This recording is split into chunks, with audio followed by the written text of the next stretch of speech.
Alamat ng buhaya. Noong unang panahon ay may isang babaeng nabubuhay na wala nang ginawa kundi ang kumain ng kumain at likumin ang kayamanan ng mga tao.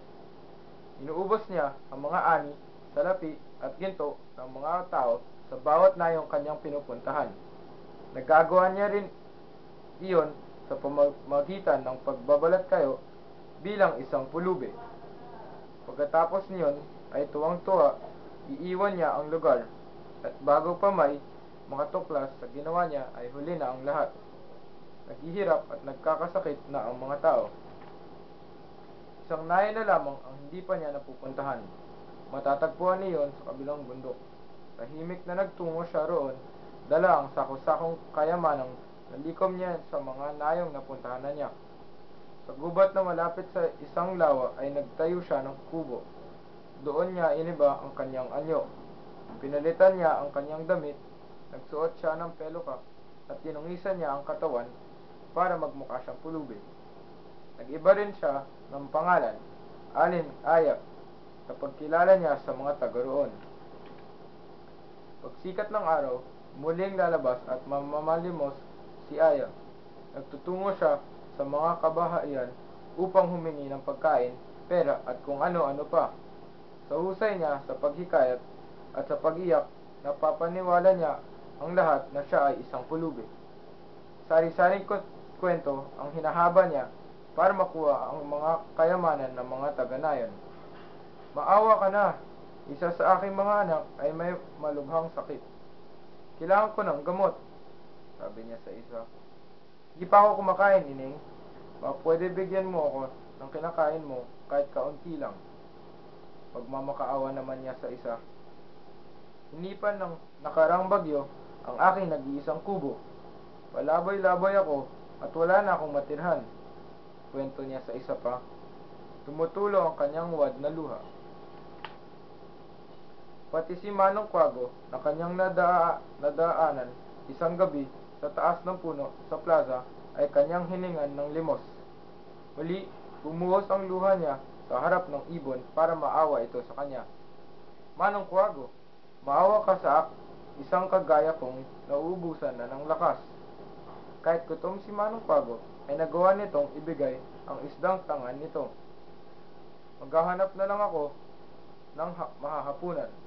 May pakpak ako at kaya kong maghanap pa ng makakain.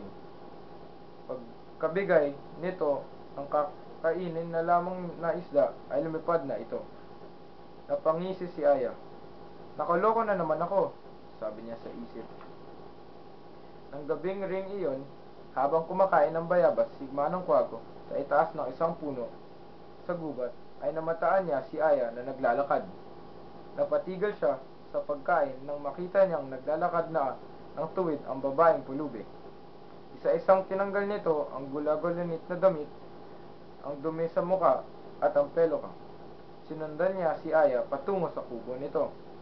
Doon niya natuklasan ang lihim nito. Makita niya ang tunay na anyo nito, pati na ang kabang-kaban, pera at kayaman ng nalikom nito. Nakangisi ito habang kinakausap nito ang sarili. Mapapasa akin ang lahat ng kayamanan nila. Mga hangal sila. Napakahusay ko talaga. Pag naubos ko na ang lahat ang kanilang kayamanan, lalayas ako sa lugar na ito at magbubuhay reyna. Kinaumagahan, mabilis na ibinalita ni Manong Kwago ang kanyang nakita sa Taganayan. Maniwala kayo sa akin, huwag ninyong hintayin maubos ang kayamanan ng bayang ito dahil sa masamang ugali ni Aya. Pero iniwan lang siya ng mga tao. Ni isa ay walang naniwala sa kanya. Hanggang sa magsimulang maubos ang mga pera, ginto at pagkain ng mga Taganayon, ang ilan sa mga bata ay nagkasakit dahil sa kakulangan sa pagkain at pera. Awang-awa si Manong Kwago sa kanyang nakikita. Isang araw, habang patuloy sa pagmamalimos si Aya sa plaza, dumating si Manong Kwago. Patutunayan ko sa inyo, isang huwad si Aya, na hindi siya pulubi, at nagbabalat kayo lamang. Lumipad siya at tinanggal ang pelikula ni Aya. Pinagtatanggal niya ang gula-gulanit na damit nito.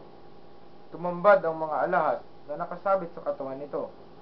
Pinagpagpag niya ang kanyang pakpak, ang mga dumi sa mukha nito, hanggang sa lumitaw ang tunay na anyo nito. Walang nagawa si Aya. Nagulat ang lahat. "Sino ka? Sino ka?" sigaw ng isang taga-nayon. "Uubusin niya ang kayamanan natin. Pagkatapos ay aalis siya." Ganyan din ang ginawa niya sa mga karatig na yon. Nilusong ni Aya ang lawa. Nang makarating siya sa gitna at nakita niyang napapaligiran siya ng mga tao, isinubo niya isa-isa ang laman ng mga sako, ang mga pagkain, pera, ginto, at kung ano-ano pa, hanggang sa lumaki ang bibig niya at nabundat siya. Ngunit wala siyang pakialam dahil sadyang sakin siya. Unting-unti ay lumubog ang kanyang katawan. Walang nagawa ang mga tao kundi mamangha sa ginawa niya. Dahil sa bigat niya, nilamon siya ng lawa. Pumula ang tubig hanggang sa magtining iyon. Nagulat ang mga tao nang ilang sandali lamang ay isang buntot na malaki ang may napakakapal na balat na ang lumitaw sa lawa at bigla ring lumubog. Nagtakbuhan ang mga tao sa takot. Mula noon, muling nanumbalik ang katahimikan sa nayon. Pero hindi na dumayo ang mga tao sa lawang iyon. May nagsasabi, may isang hayop na nagpapakita sa lawa. Dambuhala, malaki ang bibig, at may matulis at matatalim na ngipin. Magaspang ang balat niyon. May mahabang buntot at may mistilong sa halimaw ang anyo. Minsan daw ay gumagapang iyon sa pampang. Kaya takot ang mga tao magawid sa lawang iyon na tinatawag ng mga taga-nayong lawa ni Aya. Lumipas ang maraming taon na pasalin-salin sa bibig ng mga tao ang kwento ni Aya. Si Aya sa lawa. Kinalaunan, umikli na lamang iyon at naging buwaya. Kaya sa susunod na makikita ko kayo na buwaya, huwag kayong maniwala sa kanyang mga luha. Sadya lamang lumuluha iyon, pero walang lungkot na nararamdaman.